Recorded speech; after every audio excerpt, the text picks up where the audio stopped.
So hi guys, nandito na naman tayo sa bagong discovery natin. Nakita natin siya sa FB and magaganda yung reviews. Kasama natin yan si Inzan, ayan ang tutulog. So try na natin. Tignan natin kung legit guys. Diba? Wait. Ito guys, so tignan nyo. Diba? Baka, di ko alam kung magiging kamukha ko yan, pero tanga na. Tara na.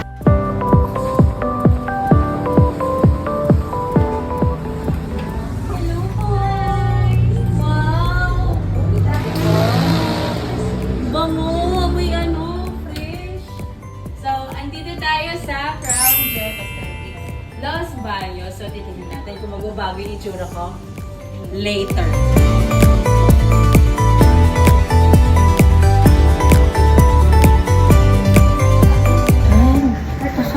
Lumabas na yung Blur Cosmetics. Saan galing?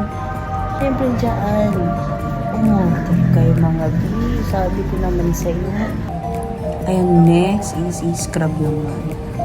Diba? Tatanggalin nito yung mga dead skin cells. Mga libag-libag yan. Mga libag-libag na ano, hindi natatanggal ng konjik.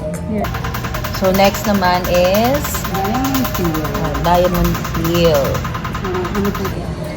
Ayan guys. Ako.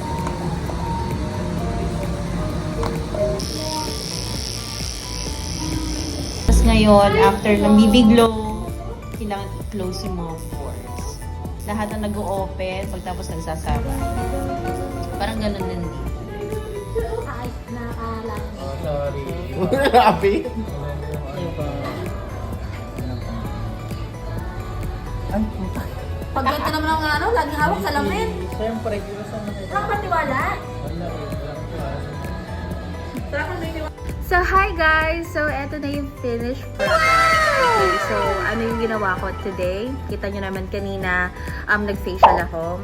Diamond Peel, Black Doll, then Korean BB Glow, and lashes. So, eto. Okay, so no makeup, no filter. Kitang-kita nyo naman guys, wala yan. Walang patong yan. Okay, iwan na lang patungan natin. All in all, ang naggastos ko sa face, 4,397 pesos lahat ng yon sa ganitong klaseng itsura. Kita nyo naman itsura ko kanina, napaka-haggard, napaka-pangit. Tapos, diba? Sino ka dyan?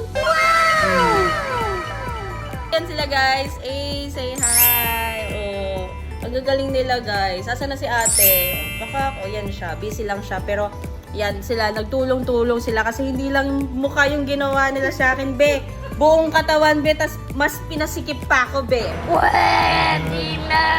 Kaya pending ba yan?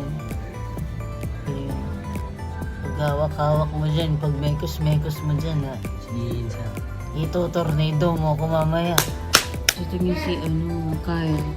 Napapa-RF. Radio frequency. Pagtapos niyan, magiging radyo na siya. Ito naman po yung friend ko na isa. Niraraspa na po siya. Ayun. Diba?